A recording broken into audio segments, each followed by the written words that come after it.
This is With the First Pick, the CBS Sports NFL Draft Podcast. This is episode 102. That is Rick Spielman. I'm Ryan Wilson.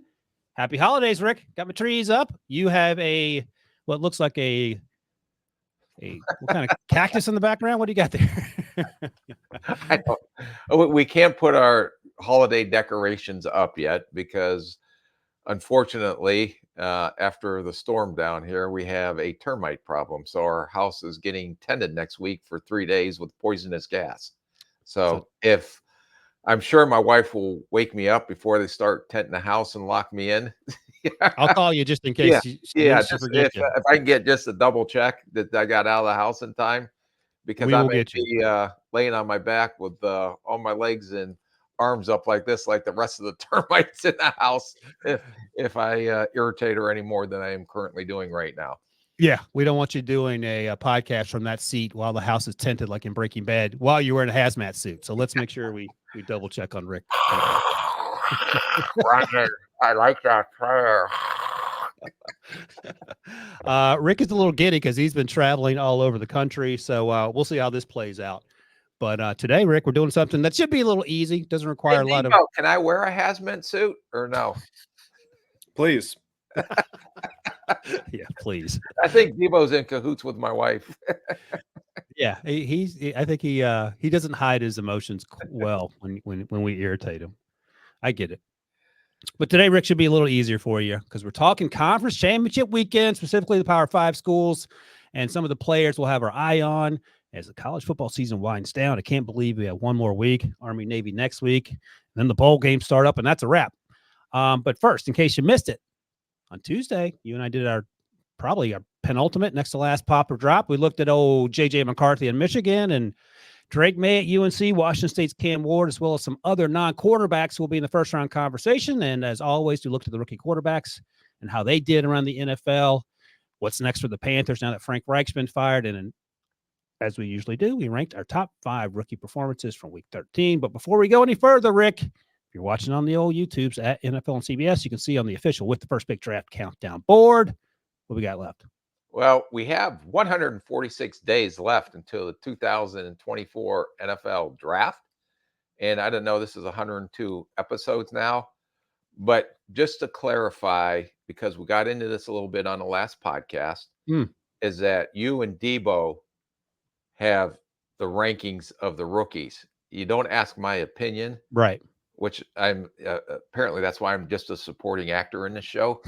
So then we do try to adjust. You thank God while we're on the air that you do ask my opinion on how would you rank them, Rick? But I think it was a little sarcastic because I thought about this while I was traveling this week. Oh yeah, what'd you figure out? The sarcasm that came out of your voice is like, okay, how would you rank them, Rick? Like you really didn't care how I saw them. You just were trying to appease me. That's how I saw that. That's how it played out in my head. And you and Debo were just trying to appease me.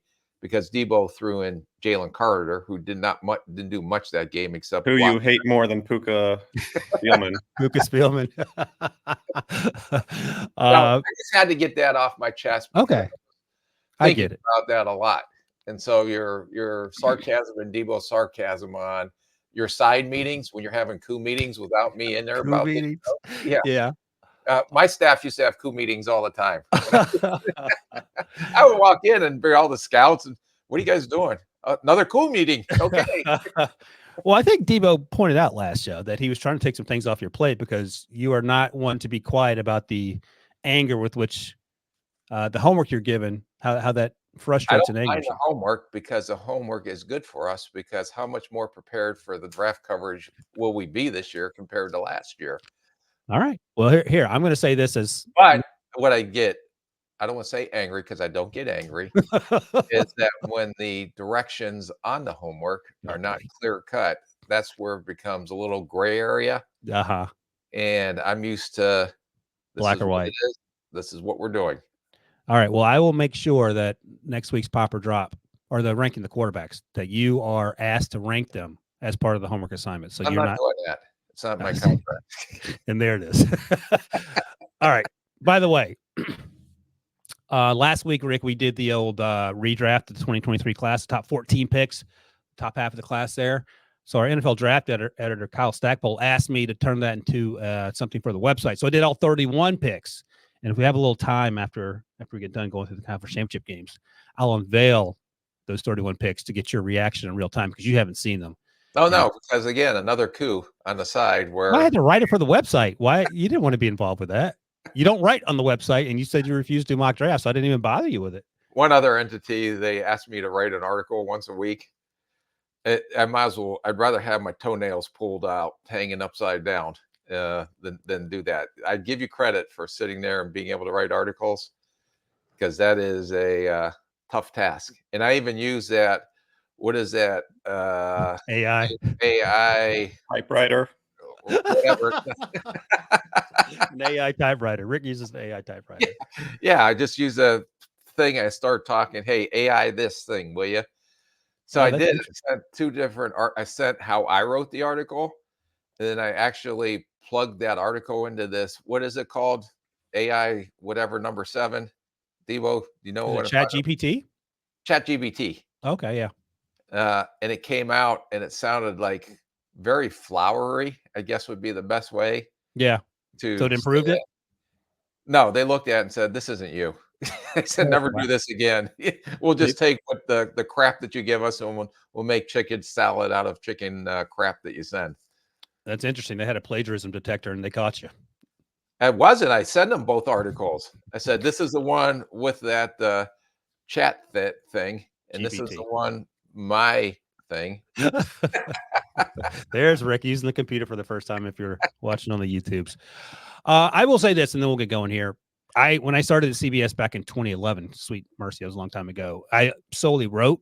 And as I've transitioned more to less writing, writing is incredibly difficult and it's time consuming. So I agree with you on that. A lot of work goes into the podcast, obviously, and keeping you happy. But I prefer this over writing any day of the week because it is time consuming. But anyway, wait till the end. We'll get through these things, and if you behave, Rick, and we have time, we'll go over those top 31 picks to get your reaction because I can't imagine you won't love every single one of them. No, I well, 145, 40, yeah, 46 days. I'll love every single one of them. I promise you that. There you go. Absolutely. All right. Oh yeah, leave us a 5-star review on Apple Podcasts to nominate an FBS or FCS college player who is draft eligible, and we'll evaluate his prospects in an upcoming show. We got some names to get through, so we'll do that soon. And finally, if you like what we do here, be sure to tell a friend. If you got one of your buddies whose team stinks and they're already thinking about the 2024 NFL draft, this is the show for them. And then hit the old thumbs up on the YouTubes to spread the word about the podcast. All right, Rick, we're recording this on Friday around noontime, so it'll be dated in the sense that the games might already have happened when you listen, but there's still the players to evaluate, and that won't change, both in the games this weekend and going forward over the next few months. So we'll consider it in that light. Oregon and Washington, Pac-12 championship, Friday at 8 p.m. Eastern. The first matchup, Washington won late. Michael Penix had a fantastic game. Bo Nix played pretty well. Those wide receivers for Washington balled out, as they often do. Jalen McClellan was injured in that game, I believe. I'm not sure what his injury status is now, but you're interested in seeing how Bo Nix avails himself. And I mentioned Bo Nix's teammate in the backfield, Bucky Irvin, is the guy I'm going to keep my eye on. There are a ton of dudes in this game, but these are the two guys we identified. What do you need to see from Bo Nix? First question, because I know I like Bo Nix more than you. Is Bo Nix a day 2 guy for you? Yes. Okay, good. So what do you need to see for him to perhaps move up higher to day 2? Yeah, I guess why I picked Bo Nix is because I remember what I saw in the first game against the Huskers or the Huskies. Huskers or Nebraska. But he played well in that game. I think it was 33 of 44 for 337 yards and 2 touchdowns. But the one thing I thought, he missed some layup throws, and he missed some situations in critical part of the game that probably could have won the game for him that didn't. I went back and looked on 3rd and 3, right before the half, I believe. He missed a layup throw to a running back. And 4th and 3, it was an incompletion. So there were some critical points in the game where I thought he could have executed better or helped his team win. Then I went back and watched the Oregon State game, and he played as good a game as I've seen him play, especially in the conditions that they played out there. I believe it was a rain game. But one of the throws that really stuck out to me was it was across his body, which you never do, but was like 30 yards down the field. Made a great, I don't know how he's seen the receiver open on the opposite end of the field, 30 yards. Made an unbelievable throw, rolling to his right, across his body, 30 yards down the field to his left. And that just showed you the arm strength and the arm talent. And the critical situations that I thought he had some issues with in the last Washington game, there were some critical situations in this Oregon State game, and he came through, in my opinion, with flying colors. So this is a big matchup. This is a matchup that I think going to be Bo Nix versus Michael Penix, and two of those may be the leading candidates for the Heisman. And it's the biggest stage ever. It's the last Pac-12 championship we may ever see again. What we know is the Pac-12. It is probably a winner gets into the Final Four. And I'm going to say that because there are other teams. I'm sure the committee's going through it, but I don't know if the sentimental value of the Pac-12 dissolving and getting one of those teams, and both of them deservingly to get in there, I think the winner out of them, if that has even a bigger influence on trying to say, yes, the last year of the Pac-12, one of them was actually in the Final Four and deserved it. So there's so much riding on this game. Potential playoffs, Heisman Trophy, Bo Nix, see if he can get a win because they lost last time to Washington. The nation is going to be watching this game because you got two of the hottest quarterbacks in college football right now going up against each other. So that's why I think this is a great matchup and one that I'm excited to watch tonight. So let me ask you this. Why isn't Bo Nix considered in the first round range? I don't know where it's going to end up, to be honest with you. I saw the inconsistency, some of the inaccuracies from the pocket. If I had to make a comparison as we're talking here off the top of my head. I was thinking about this. This is a tough one. I got one in mind. So let's see who you have. Okay. Do you want to go first? I don't want to upset you. So you go first and I'll tell you mine. I'm going to say Sam Howlish. Oh, that's good. I was thinking like a more athletic Baker Mayfield. Yeah, that I could see some of Baker in him, but I see that's a good comp. I like that. Some of the Sam Howell in him. Now, Sam Howell didn't go to the fourth round, I believe. Yeah, fourth or fifth. Yeah. But I think Sam Howell didn't have as good of senior year, or whatever year he was, as he did the year before. Bo Nix is actually taking it up another notch from what he did the first year when he was out at Oregon. By the way, Rick, Debo, of course, because he has everything at his fingertips, went back and looked at our summer scouting comps for Bo Nix. I said Baker Mayfield. If I'd said this, you would have reached through the screen and slapped me. Max Duggan. Hey, he was. I agree. Oh, okay. You feel okay with that? Okay. He's improved, though. He's had a good year. He's improved his accuracy. Okay. I got home at 1. You've had a busy day. And he is much improved each game I've watched from the pocket as a pocket passer. So yeah, that's why if redos, because we do redo the drafts and redo everything else. If I redo my comp, I'm seeing more Sam Howell in him now, and the way Sam Howell's playing right now for the Redskins. And it feels like Bo probably gets the ball out. He does. He gets the ball out on time more frequently than Sam does now and in college. I don't know if that translates immediately because once you make that transition, things get tough for you. NFL offenses are different now. That's right. So I don't know what that means going forward. But right now, it feels like he's a little more comfortable in that Oregon offense than certainly Sam is in the Washington offense, even though it feels like they may roll with him going forward. Well, that's a conversation for later, of course. So, yeah, I don't know. Like, if you told me, and I think your point is right, because there's only going to be if teams stay where they are on the draft board, and that will obviously change. After you get past pick 20 or so, there's not necessarily a big need at quarterback. So maybe that influences whether a guy like Bo Nix finds his way into the first round. And, of course, he's playing against Michael Penix Jr., who we've talked a lot about. You like Penix Jr. better than Bo Nix if you had to take a quarterback right now? I think the gap is closed for me. Okay. I don't understand why Penix isn't more popular, not just with you, but in general. I think because there's no question about the arm talent, the accuracy downfield. He's throwing to NFL receivers, 3 of them, to be honest with you, if you're fair in your evaluation. Yeah. But he's not the athlete that Bo Nix is. No, he's not. I think you think that he's a statue. I don't think he's a statue. I know he's had, his knees sewn on twice backwards, and then they turned him around and put him They back. did a great job. Yeah, they did a great job, and he can move in the pocket, and he'll make a couple plays, but he's not going to be a scramble threat. Where, and I'm asking you this, with the way the NFL is now, is there going to be more emphasis on a Michael Penix that's not as accurate of a thrower if he has to get outside the pocket or make any plays with his leg than there is a Bo Nix, who maybe is more athletic, but not the same accuracy as a pocket passer as Michael Penix? I guess those are a lot of the discussions that will be going on in the draft room right now as you try to sift through these two guys. Yeah, and that's what's so incredibly difficult because, you see Justin I Fields make a athletic. good point or I don't make a good point. Usually I look for self-esteem reassurance. Oh, yeah. No, that's a great point. That's a great Not point. from you, from Debo. I was Oh. hoping Debo would give me some reassurance, self-esteem reassurance talk. You're the best, Rick. But it's funny you mentioned that because I went back and was rewatching the the Packers Vikings game, Bears Vikings game. Geez, pizza, and just Justin Fields in particular. And you were at Justin Fields pro day probably. Oh yeah, and he put on a show.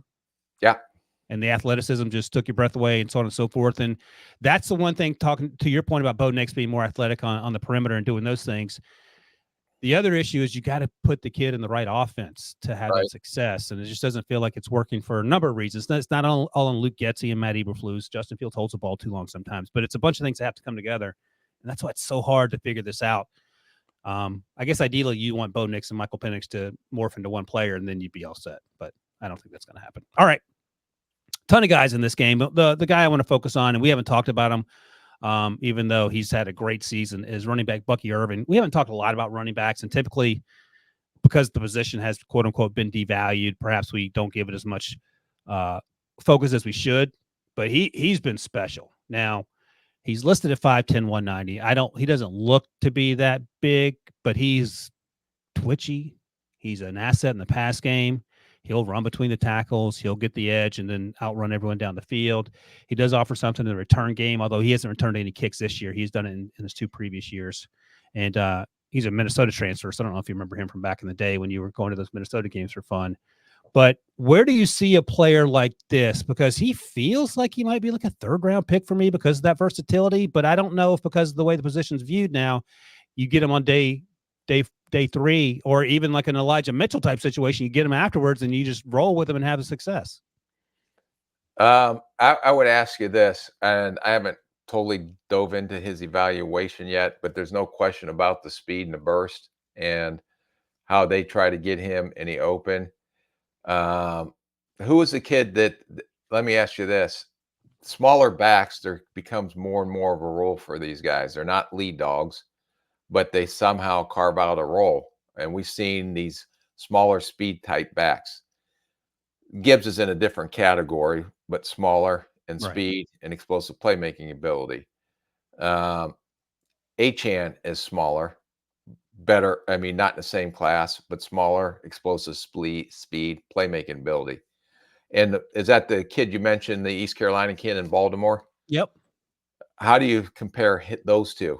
Because his issue coming out at East Carolina was he never pounded it up inside. Right. All the speed guys, when you're evaluating these smaller speed backs, how many of these guys look to try to bounce it outside because they know they can outrun anybody, and how many are willing to – you're not going to be able to do that every time in the NFL. So how willing are these guys to run between the tackles and not worry about as soon as the scene gets cluttered with bodies, that right now they're looking to just run away from everything.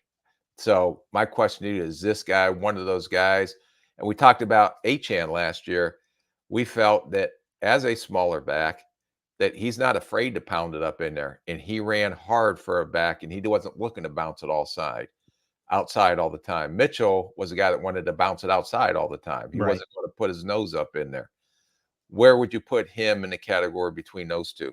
Yeah, Bucky's not afraid to mix it up, and he runs hard too. Now, again, he's not 220 pounds, but he runs hard, and he's looking to hit someone when he has to. But he's so shifty and quick and juiced up and whatever else you want to call him that he can make guys miss in space and then use the speed to win down the field. So I think he gives you both of those things. So I'm trying to think, like A-Chan was a nice mix.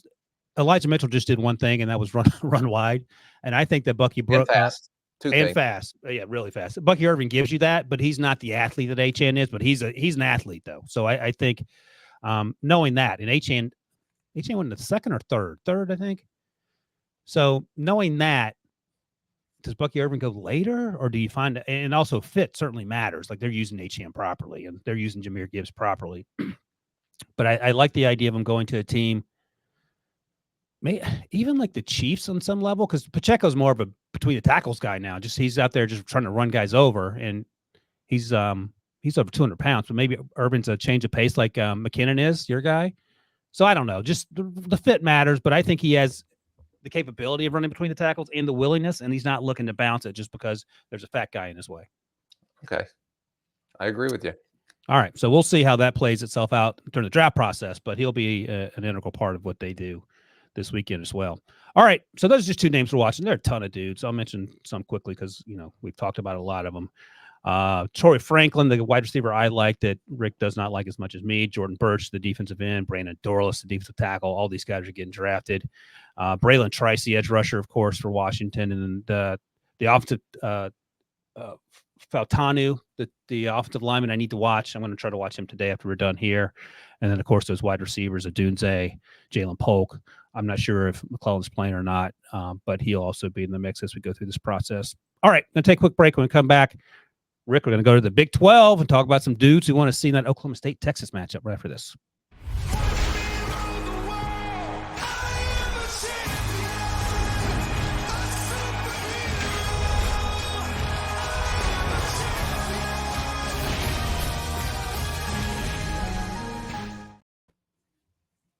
All right, Rick.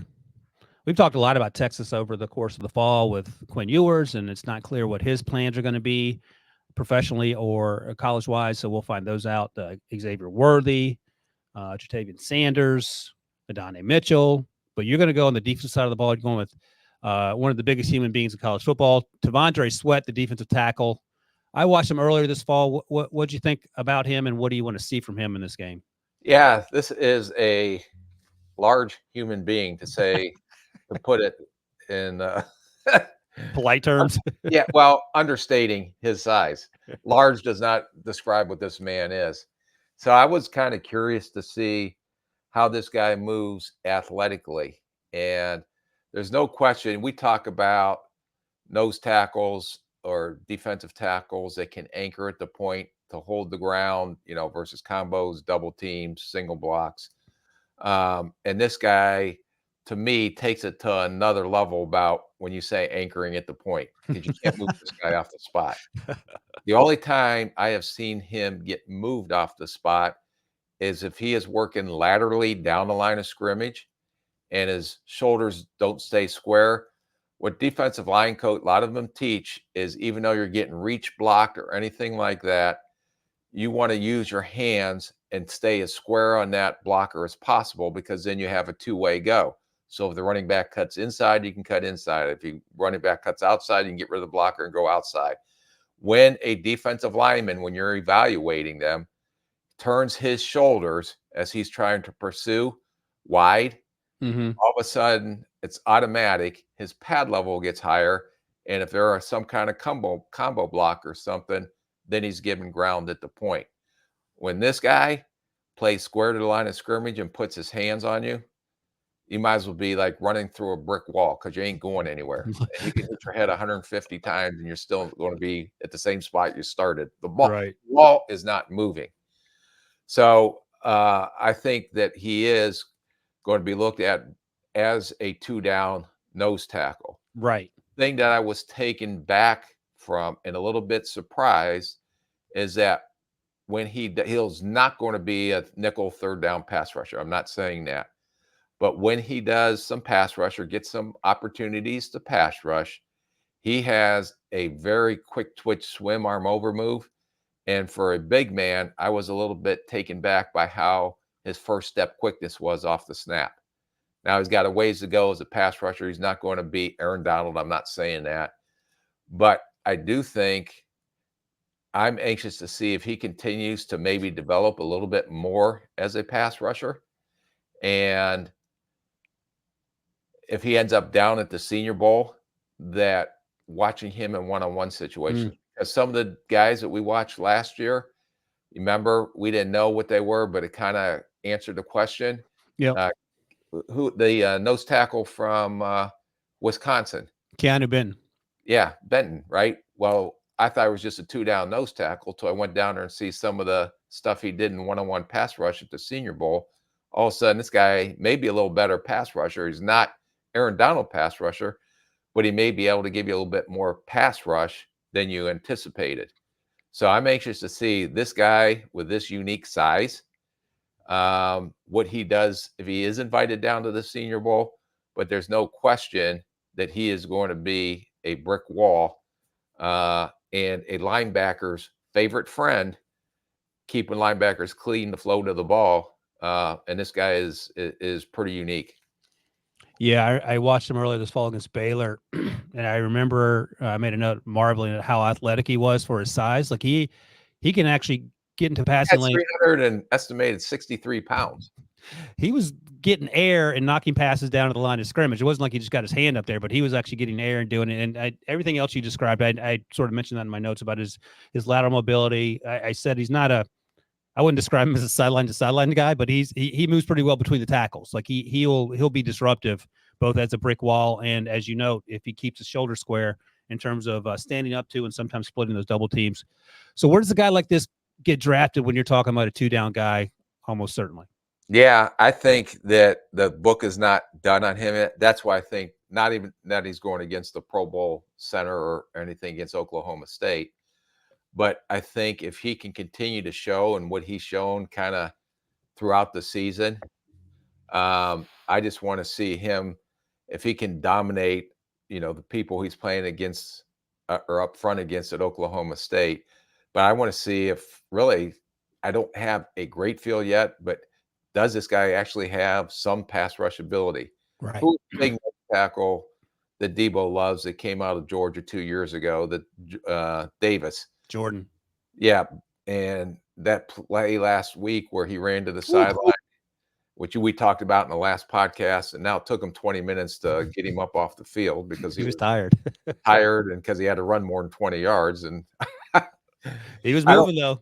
I don't think he's the athlete as Jordan is, Davis, but he's got that unique size and some similar athletic traits, but not at that level.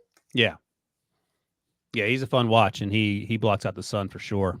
All right, I'm going to go with a big guy, but on the other side of the ball for the Longhorns, Christian Jones, the right tackle, who I watched last year because I thought there might be an opportunity for him to come out, and I didn't love him. I thought he was probably going to be a late day 3 guy, and then I watched him again against Alabama this year in the game that they won, and he was a completely different player. He's made huge strides from last year. He looks to have long arms. I do the Rick Spielman. I don't look at the measurables.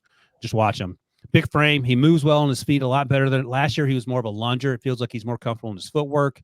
I thought he did really well against those pass rushers at Alabama and helping them win that football game. And I think he has an opportunity. I don't know if he's accepted any invites yet. I haven't seen All-Star game wise, but I would imagine he'll be at one of them. But I'm excited to see what he ends up looking like in those matchups should he get to that point. But I thought he made huge strides from last year to this year. I want to see what that looks like. Watch him over the weekend, but just in terms of going forward, because it's one of the situations where you can, even after the season, go to the All-Star games and improve your draft stock. If you do well, one-on-ones are sort of unfair for offensive linemen, but if you show there and then play well throughout the week and take the coaching and so on and so forth. So I don't know if you had a chance to watch Christian Jones at all or had any thoughts on him, but he's a guy that made a lot of improvement from 22 to 23. Yeah, no, I got to dig in on him. I haven't really had a great for him yet. I watched the Alabama game because I watched the Alabama kids. So, and he did play well that game, but I don't have enough to full evaluation on tape to really. Well, that makes me feel good because you can't push back. And I'll mention, and I don't know if Colin Oliver, the edge rusher, number 30 for Oklahoma State's coming out or not.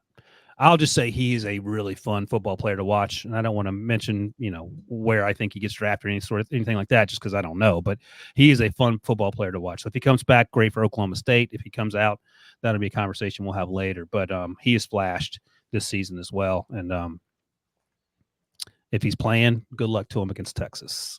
All right, now let's go to the game that's going to be on Big CBS, Rick, Saturday at 4 p.m. Alabama versus Georgia.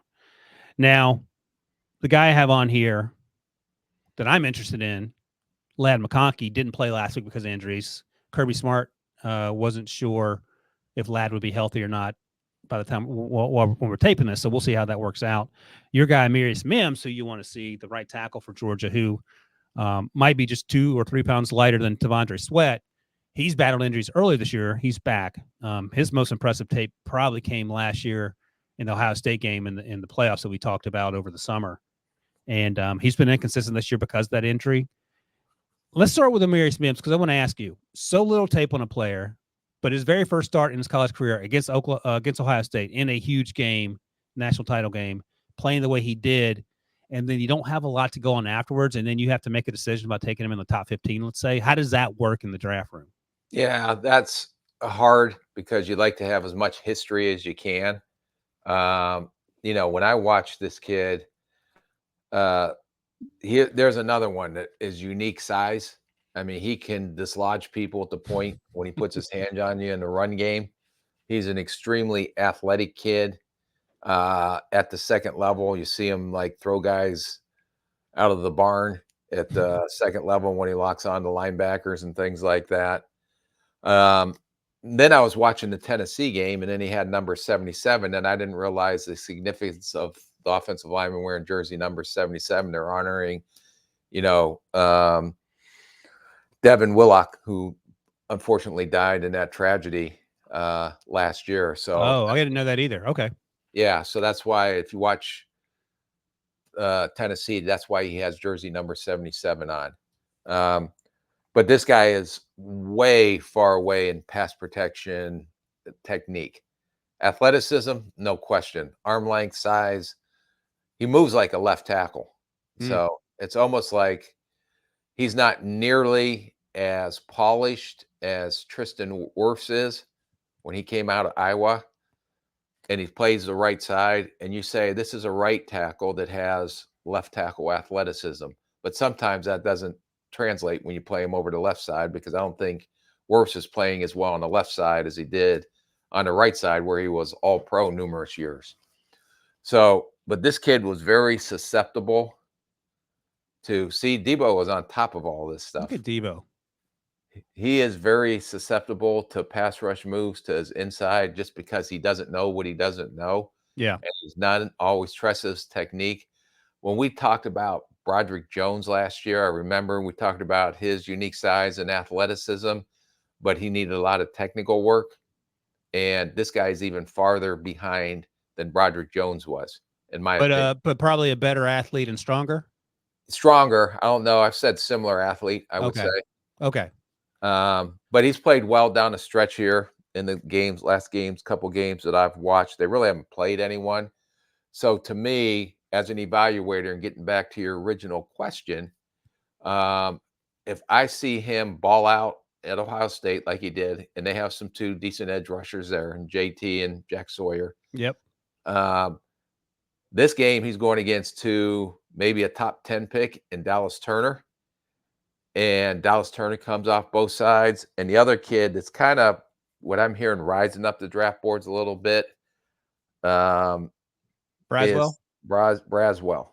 And number 41. So if you watch 65, if you're watching this game, watch him against 15, who is Dallas Turner, and 41, who is Braswell.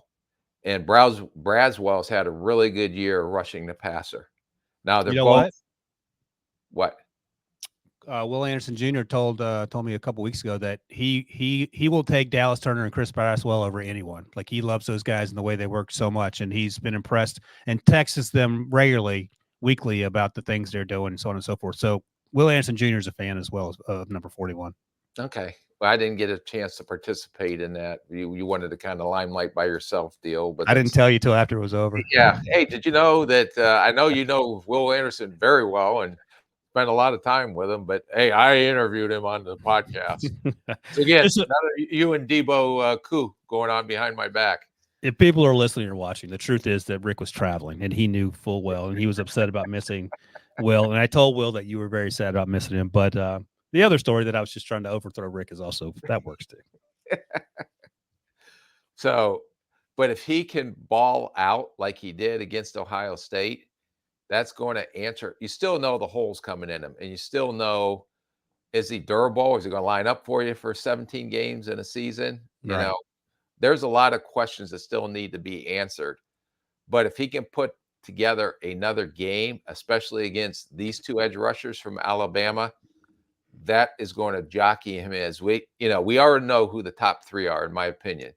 Fashanu from Penn State, Alt from Notre Dame, Latham from Alabama. And then there's a glutton of offensive tackles / offensive tackle that are all going to, it's like a glutton of quarterbacks in this draft after the top two. Yeah. It's the same thing with these offensive tackles. And we haven't even talked about the tackles that may move inside, or Graham Barton, for example, who may move all the way to center. So we have to get to that at some point too. Yeah. So put that note, Debo, in your note. We should spend the day on the offensive linemen talking about those guys if we want to keep our listeners informed.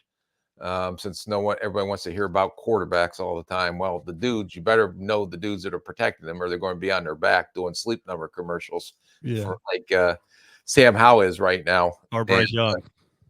Or Tommy DeVito. Danny's tough though. Danny just gets back up and throws touchdowns. Yeah. So I think if your resume is not very heavy, but the two top bullet points are balled out against Ohio State and balled out against Alabama, that's a pretty good conversation starter. Because those are going to be the type of edge rushers that he is going to have to play against every week. And it's going to take time. You just know that right off the bat. I could tell that off the tape I've seen so far. But I know the unique size and athleticism that are there. Now, all the other things, if he does come out in the pre-draft process and the learns, the mental quickness, how quickly he sees and recognizes things in front of him. Physically, you can't make him any better in the lab. The other parts, you got to get the answers to. Yeah. And if he can block, not the Tennessee Martin kids, but if he can block nothing against Tennessee Martin, I'm sure they're great kids, but they're not probably NFL prospects. Right. But if he can block the dudes from Alabama and the guys he blocked last year at Ohio State, then he's going to be right in the mix with all those other guys on how teams are going to stack all these glutton of offensive tackles after those top three. And you talk about the experience and how it, how you can grow as you play more, which makes sense, but people are impatient, both fans and coaches and owners and GMs, and sometimes doesn't allow for that growth to happen. But in terms of this matchup at the quarterback position, Carson Beck and Jalen Milroe, two guys who've gotten a lot better over the course of the season. Milroe perhaps more growth than Beck, who's played pretty well. Both guys, I think, are coming back. Hopefully they are. But those are two more names to add to the quarterback hopper for the conversation for 2025. But you can watch them certainly on Saturday. My guy, Milroe has made tremendous strides. Huge strides. I remember watching him. I don't know what game it was earlier in the year, maybe the Tennessee game. And I was like, you can't win like this. And I know that Saban was frustrated because he had three quarterbacks play at one point. Then they came back to Milroe. And after that, I think something clicked and they just started playing well. And he was throwing dimes all over the field. And of course, he can win with his leg. When you're the most athletic quarterback on the field against LSU and Jaden Daniels, that says something about your God-given gifts. So, he's nowhere near ready to come out. He needs to come back. Yeah. Put together another year. Do you want to know? I don't want to start comparing quarterbacks in 25, but I already have a comparison for Jalen. For Milroe. Yeah, who you want to tell us or not yet? No, not yet. Okay, all right. I'll just assume that it's Kirk Cousins. All right, my guy, Ladd McConkey. I finally got a chance to watch him. It feels like he's been there forever, like Stetson Bennett and Hunter Renfrow at Clemson. Like he's just one of those guys that's been around forever. This dude is fun. He is not only fun, like he's a good football player. he is a great athlete. He consistently wins getting off the line of scrimmage. And it's funny because I'll watch the Carolina Panthers every week because we got to watch Bryce and how slow that offense feels when guys are running routes and just not getting open. Ladd McConkey plays with urgency, and he gets defensive backs on their toes at the top of the routes. They get them twisted up. He's great running all sorts of routes. He has great hands. He's a yak guy. He can run the deep post. He scored a touchdown on that in one of the games that I watched. He can run the comeback. He can run the over. He does everything. He lines up inside and out. I really like this guy. Like I said, Kirby Smart said his health is not yet determined for this game. Certainly they would like him out there. But I like him to the point that he's a day 2 guy for me all day long. I don't know if you had a chance to watch Ladd yet closely, but I was impressed. No, I haven't got a chance to watch him yet. So, all right, put him on the list. I think you're going to like him. He is a breath of fresh air, and he would be wide receiver 1 on the Carolina Panthers right now. I'll just say that. It's like the China wall, one brick at a time. One brick at a time. So we get 146 more days, and we'll be have the wall finally built. Yep, and you can't see Amir Mims from space, just like the Great Wall of China. Ladd McConkey cannot. But anyway, 2 guys to watch. Hopefully, Ladd is China Wall. It's called the Great Wall of China. It's called the Great Wall of China. You can call it the China Wall if you're into brevity, but most people call it the Great Wall of China. Hopefully, Ladd gets a chance to play, and then of course, all those dudes on the other side for Alabama that we'll be talking out throughout the process. Kool-Aid. You talked about Braswell. You talked about Dallas. There's Jermaine Burton on the wide receiver on offense, J.C. Latham. I won't mention the other cornerback until we figure out what he's going to do. Anyone else that we need to know that's Aboji? You love Aboji, the defensive tackle. Yeah. And the kind of nickel star guy is a little bit more of a football player than athlete, but he's getting some buzz. He's probably a Saturday guy. Malachi Moore. He's the one that got left hang out to dry on the Jaden Daniels to Malik Neighbors touchdown. He a little bit late on his turn on that. That wasn't his fault. I'll stick up for Malachi on that one, but he was the one that had his jersey plastered all over television when they kept showing the replays. All right, let's take a quick break. When we come back, we're going to go to the ACC and see what old BMAC and Danny Cannell's team can do against Louisville. Florida State Louisville. We'll talk about that right after this. You a lawman or an outlaw? Bit of both, I reckon. Around these parts, we might be men. They're just killers. You up for the task? I wouldn't be sitting here my Sunday best if I wasn't.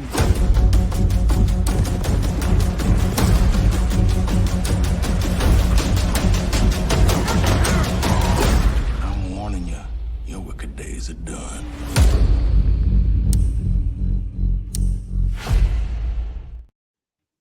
All right, I gotta Rick, watch that. I haven't got to the Lawman. you had all that time on the airplane. Why don't you watch it? Huh?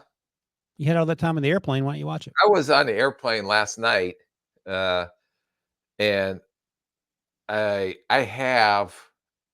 Okay, again, Debo's going to throw up the guy with a 1920 computer that he was working on. So, Oh boy, here we go. I have Prime Video. I pay for the service so I can watch the Thursday night games, and I can't figure out how to put it.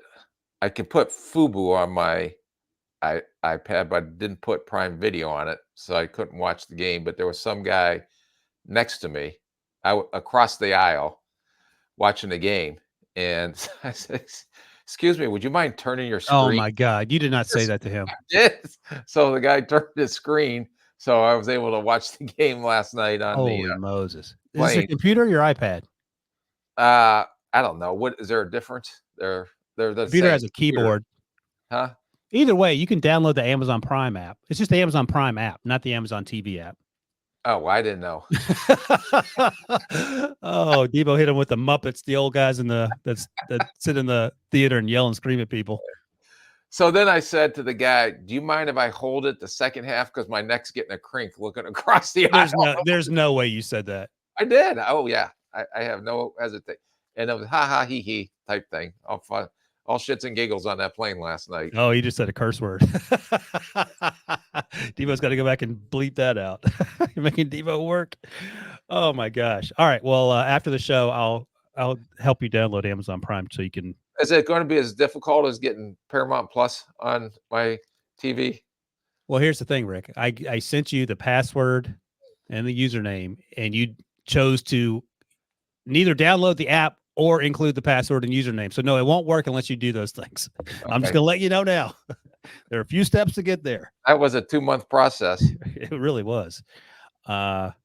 Again, it all makes sense now when I met your assistant at the combine. Lovely young woman, and I bet she had a lot of busy days. Oh, And hence why my wife may keep me in the tented house when the termite poison comes in. yeah, you and Walter White. Just don't make any meth, Rick. Right. Debo, I'm coming on with a hazmat suit next week. I'm doing my show from the inside of the house. Yeah, it'd have to be a quick show because you're only going to have about 15 minutes. All right, Louisville at Florida State, ACC Conference Championship game Saturday at 8 p.m. Your guy, we've talked about him. We talked about him on Tuesday in the Popper Drop. Jared Verse. Louisville's had a surprisingly good season. That explains why they're in the championship game. What do you need to see from Jared Verse to, I don't know, more convince you that he's a first round talent, or maybe is any chance any conviction of him not being a first round. Well, let me ask you this: any chance that I put him on the list? All right. Well, let me ask a question, and you can yell at me. Any chance that he challenges Dallas Turner for your edge one? That's why I put him on the list. There we go. I got there. All right, go ahead. Yeah, boy, as a host, you take a while to come around before we get to. All right, let's hope they're pumping that hazardous gas in there right now. I'll teach you the interview process as we go through this. Okay, thank you. I appreciate it. Yeah. So we didn't really talk about him a lot during the beginning of the year, and people were saying he was not as good as he was last year. Then I turned on the Miami game, and that dude took over that game. I mean, it was a classic one player just dominating another team from the edge. Inside moves, outside moves, power moves, energy, effort, everything that you're looking for. I was like, whoa, is this guy maybe closing up on Dallas Turner? Very interesting. Those are good problems to have for your team at the top. Yeah. Or is there something that I'm missing here? And then I turned on the Florida game, and the way he's played against Miami and the way he played against Florida, it was different. Something clicked in him. Not that he wasn't good before, but he went into another gear for whatever reason. So the reason I put him on this list is because I want to see if it even goes up more, if he can continue to go like he did in Miami, to continue to go like he did in Florida, with 2 dominant performances, especially as a pass rusher, in my opinion. Is he closing the gap on Dallas Turner by the way he's ending the season out, and especially if he goes out with a bang in this ACC championship game? All right, let's assume full health. Sense or not? What'd you say? Doesn't that make sense? Makes a ton of sense. You were actually degrading me that I would put a guy on like him on this list. I don't think I was degrading you. I felt degraded. Oh, Debo, okay. should I feel degraded or no? Nah. But remember, and it's easy to forget because it's been over a year now, but his very first game against LSU last year, after That's what put him on the map. Oh my gosh, he went off. They had no answers for him. Then he had the knee injury, and then he was never quite the same. That's probably why he came back, or had something to do with it. And then it's good to see that he's not refining himself, but playing like that guy we saw in LSU. Right. The dogs are mad at you because you degraded me. I know. I get it. I think I speak dog language. I think they're asking for someone to come save them. So I will be there shortly. No, what you saw in that LSU game the first time that just popped out, now you're seeing it down the stretch here. Absolutely. Okay, let's assume full health. Everyone's 100% healthy and can play for the next 15 years. And you got to pick someone right now with pick number 5. Whoever has pick number 5, they desperately need an edge rusher. Let's say it's the Bears. And you have Dallas, you have Jared Verse, and you have Leatu Latu, who's had a fantastic season as well. How are you ranking those on your board? I'll let you know in 104. I don't know yet because I had, I thought it was Dallas all the way. Yeah. Okay. But now I'm seeing Verse push. And what if Mims keeps Dallas at bay? And Dallas Turner, because I remember some of us on this CBS Sports Draft analyst thought that Will Anderson was too stiff and wasn't going to be a good player in the league. Oh, good. This isn't about me. Okay, I Yeah. agree. I thought you were going to say something about me. Yeah, right. So I'm just saying, what if Verse, does it change your opinion? Now, you got to take the whole big picture, but I'm asking you, if Verse ends up having 3.5 sacks and you're like other analysts at CBS that say, well, Darnell Wright in the Tennessee game just shut out Will Anderson. He's not going to be able to rush passer in the NFL Ever. ever. Maybe the worst third overall pick in NFL history. Would you flip them, knowing what you know right now? No, I that's think right. Latu is behind them Okay. right now because of the medical, until that medical is cleared. Yeah, and that's something else to keep in mind. But I think if medicals aside, I think these three are probably pretty close. And I'm trying to think. I don't remember the last time we've had three guys sort of this close. One other thing I want to ask you before we get to my guy, Jermaine Johnson, who you've known since high school, who's the first-round pick of the Jets, who transferred from Georgia to Florida State, had a great season. We talked to him at the Combine, and I've told you this before, he has an edge to him. And I asked him about playing in Florida State in this good season, and I don't know if he took the question wrong, like you often do when I ask you a question, or if he just wanted to get this out there. Dude, not just me. It's not just you, apparently. But he made it clear that he felt like people underappreciated how good the ACC was, and he had something to prove to people through the pre-draft process that he can play against dudes as well, which is the case of SEC in Georgia. Is that a concern at all that Jared Verse isn't facing the same type of guys that Dallas Turner is? No, not really. Okay. I because it didn't affect. And between him and Johnson, I'm taking Verse over Johnson, even though I loved Johnson as a kid, because he's, like I said, was in my house a few times in high school, and we had some life skill chats then with all the rest of my kids that were in the house at the time.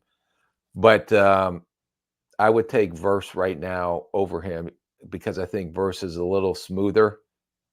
Jermaine played hard as heck. Mm-hmm. And I just think this Verse is a little more polished right now than Jermaine was coming out. And Jermaine's starting to come along. He didn't have a great impact his rookie year, but I think he's getting better and better. He's made some plays this year for sure. Yeah, all right, my dude. I'm also going to stay on the Florida State side of the ball. I'm going with wide receiver Johnny Wilson. Okay. Low-hanging fruit, but go ahead. Well, he needs to play better. I don't know if it's low. Keon Coleman. I don't know why I want to call him Keon Transfer Carpenter. from Michigan State, in case you didn't know. Thank you. Keon Coleman, Michigan State transfer, is an easy one because he's played so well. Johnny Wilson is the Arizona State transfer, has not played with that same consistency. He struggled with drops. He is long as the day is long. He's a long strider. I just don't think he's reached his full potential, and I would like to see him, with only perhaps 2 games left in his college career, start to put some of that stuff together, because if you're a receiver who can't catch, that's a problem. Jaheim Bell's also in the conversation, the tight end who transferred, that we like coming into the season. He's been up or down. But in terms of Johnny Wilson, it's pretty simple. I just want to see him play more consistently and perhaps play a little tougher at the catch point, because to be as big as he is, he should be winning more often. Any comparison between him and A.T. Perry when he came out of Wake Forest? A.T. was more consistent. I think A.T. ran sub 4.5, but I didn't think he played that fast. But he's consistent, and it felt like you throw him the ball back shoulder, he's going to catch it every time. He's going to beat the cornerback down to make sure he makes that play. I don't get that sense from Johnny Wilson. And he didn't drop the ball as much as Johnny did. I think Johnny's probably a better athlete, but it's just he's frustrating to watch because you know that he's not living up to the potential that he has physically. Yeah, and that's what I wanted to ask. And I've watched some tape on him just because they're similar body types, long, athletic, but you would say A.T. was more consistent catching the ball than Wilson is coming out at this point. I would draft A.T. Perry over Johnny Wilson without question right now. Okay. How do you feel about that? It doesn't matter. You're the GM. You remember I was the scout sitting in the back in the corner of the room. You Yeah, only talking to called. the owner, trying to get me fired. Yeah, it's with the owner sitting next to me. You believe what this guy's getting about ready to do? All right, so those He'll are be on a podcast before you know it. yeah. No joke there. All right, one last game here. Big It was Ten. actually a funny joke, but that's fine. I liked it. I laughed. Debo, wasn't that funny? He is in his feelings today, Debo. 4 out of 10. He steals that guy's iPad to watch the game, and suddenly he's a comedian. All right, Big Ten championship game, Saturday at 8 p.m. Eastern, Iowa versus Michigan. So Cooper DeJean is your guy. He's not going to be playing because of a foot injury. You said, I think it's on the pod or maybe off the pod, but either way, you said the foot injury isn't a long-term concern if you're evaluating him. Is that correct?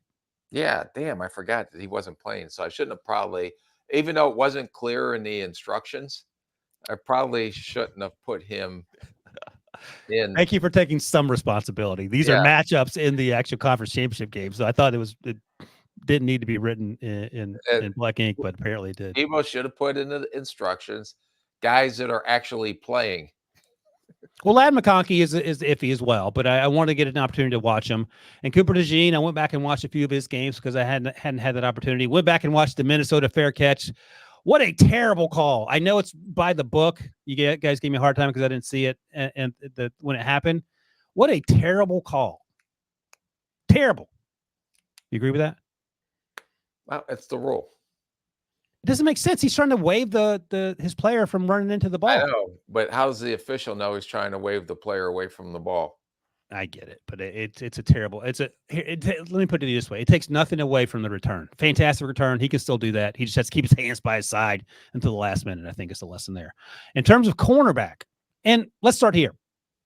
There's people, social media wise, on the internet talking about him moving to safety. Why would he move to safety?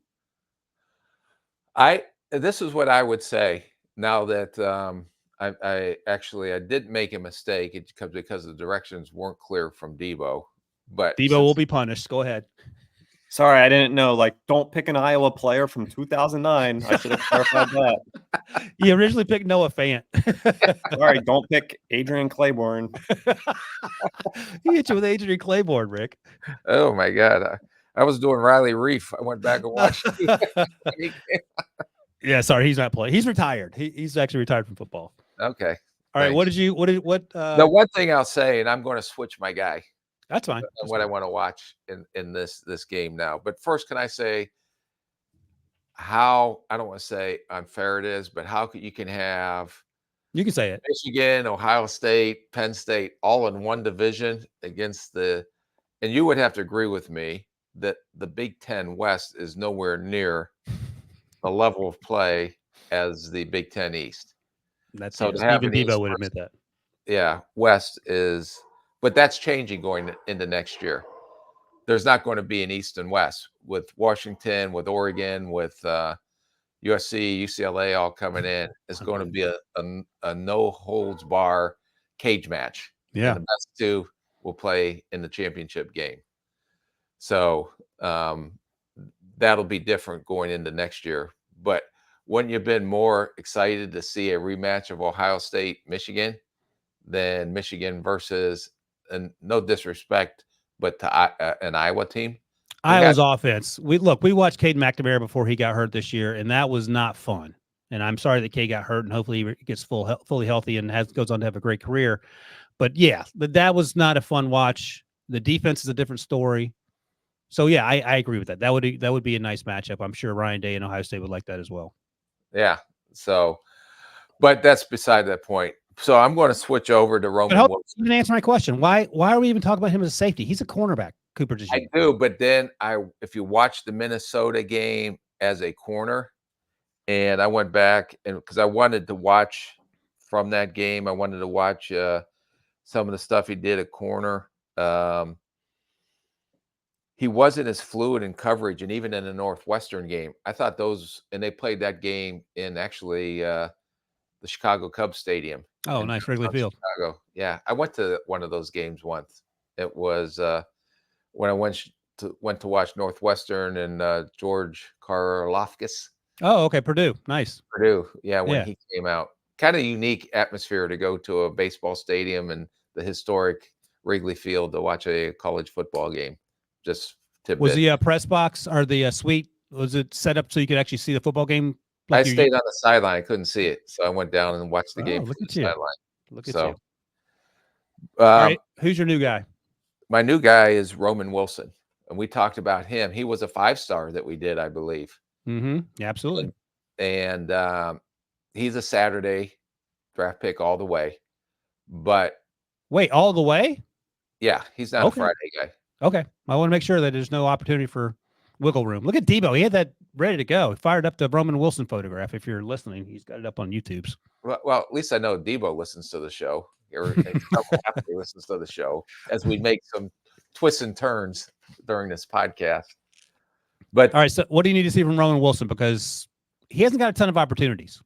No, and I just want to see him, and I understand Michigan runs the ball, and we can talk about the 2 running backs at Michigan. The guard, is it Zenter? Zenter had the surgery after last week's injury. Yeah.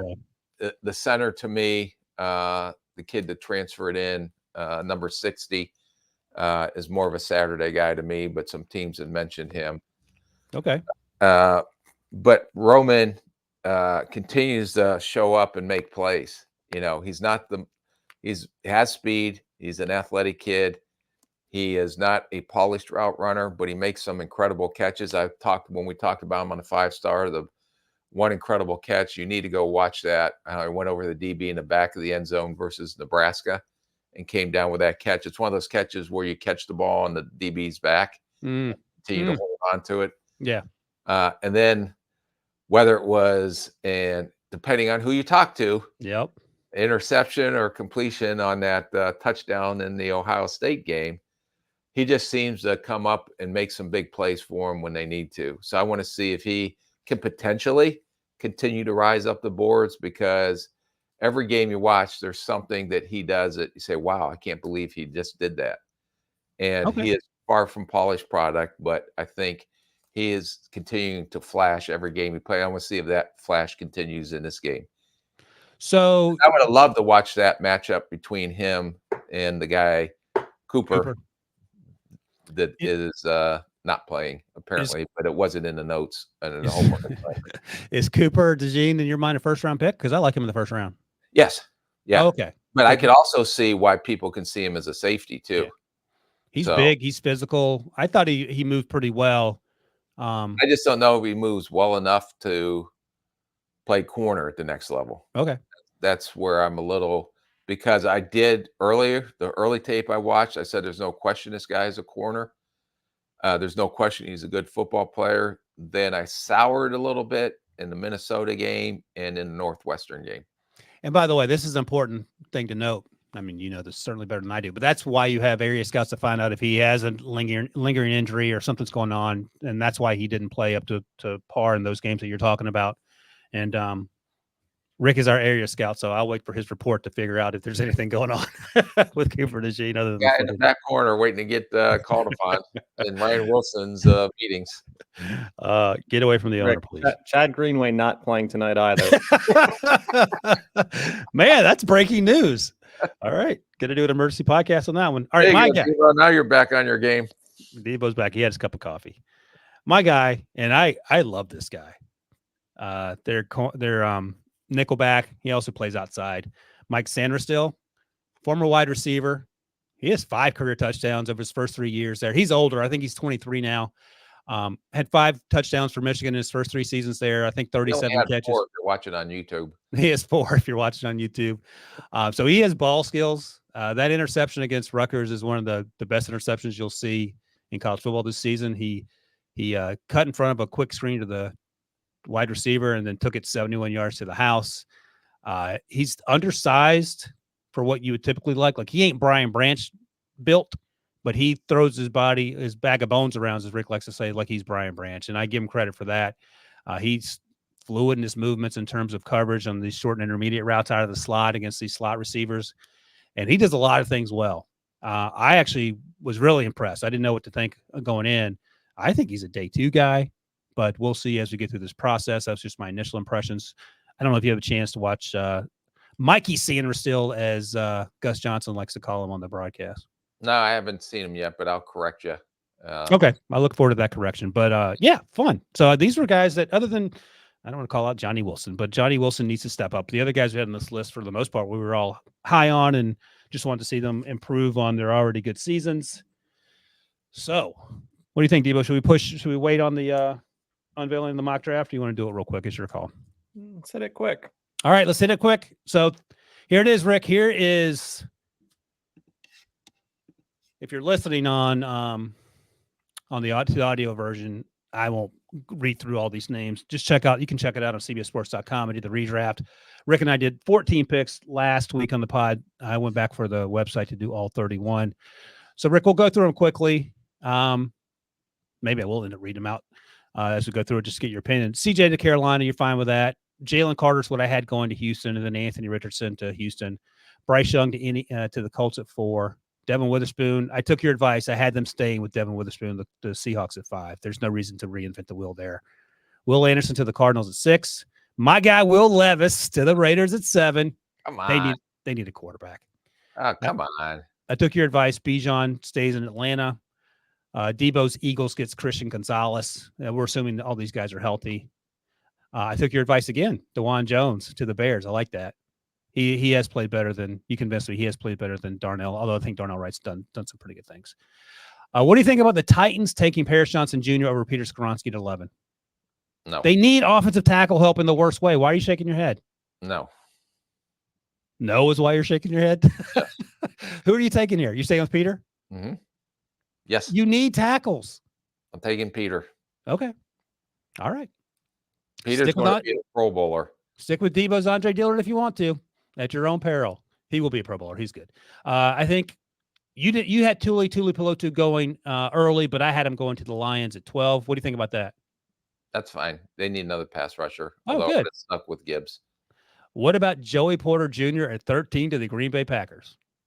I can see that. Yes. Look at that. I took your advice. I loved your branch, but I don't know why I put all this energy and effort into this redraft, and then all Debo does is put up what you think.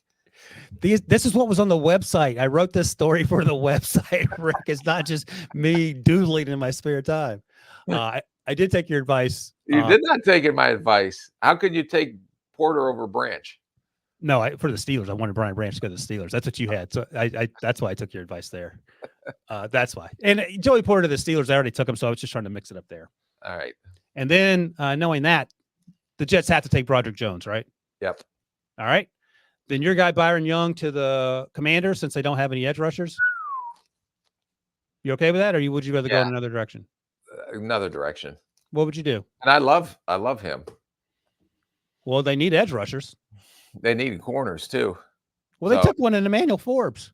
Yeah, I know. What I would take Deontay Banks. Now we know what we know for Emmanuel Forbes. That's a good one. I have going a little bit later, but that's a good call. All right, fair enough.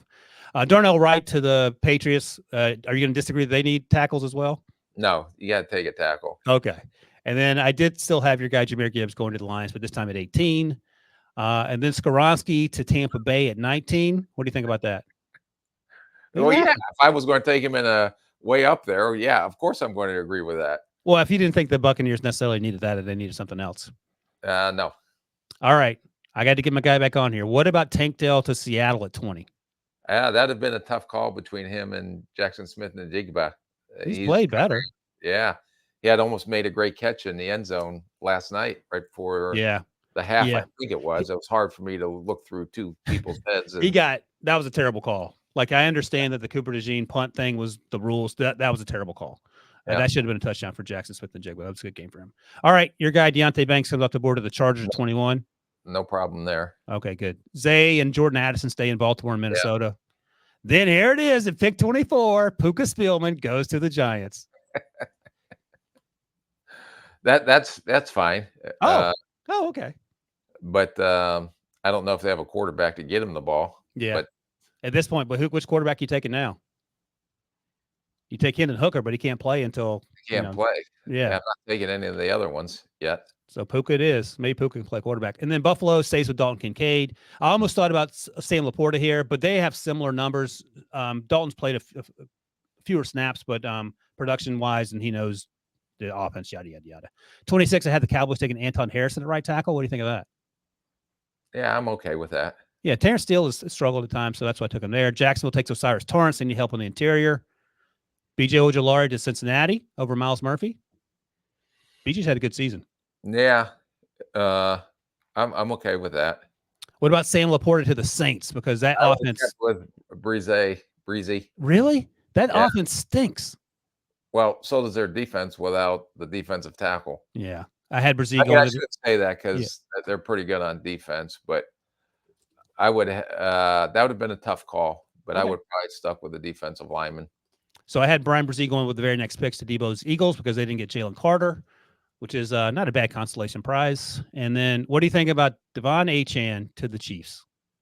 Even though they probably didn't think they need, but can you imagine him in that offense? He can That was catch the ball at least, number one, and then a change of pace out of the back with Pacheco. Yep. Oh, They would have been very excited to have Achane. All right, there it is, Debo. He didn't hate it. What would you grade that? You can use pluses or minuses if you'd like. I don't use pluses or minuses Oh. because when Debo laid the rules out when we first started doing A's, B's, and C's, it said A's, B's, and C's. It didn't say pluses and minuses. So I'm not. All right, what's I my grade? refuse going forward to ever use pluses and minuses. It's a principal thing with me now. What's the grade? B. Oh, I'll take that. That's a positive. All right.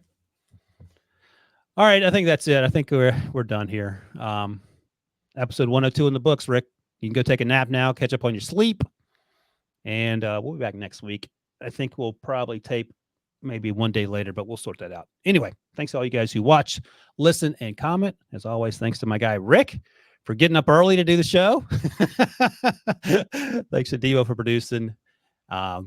Enjoy Conference Championship weekend and the NFL Week 13, and we'll see you guys next week.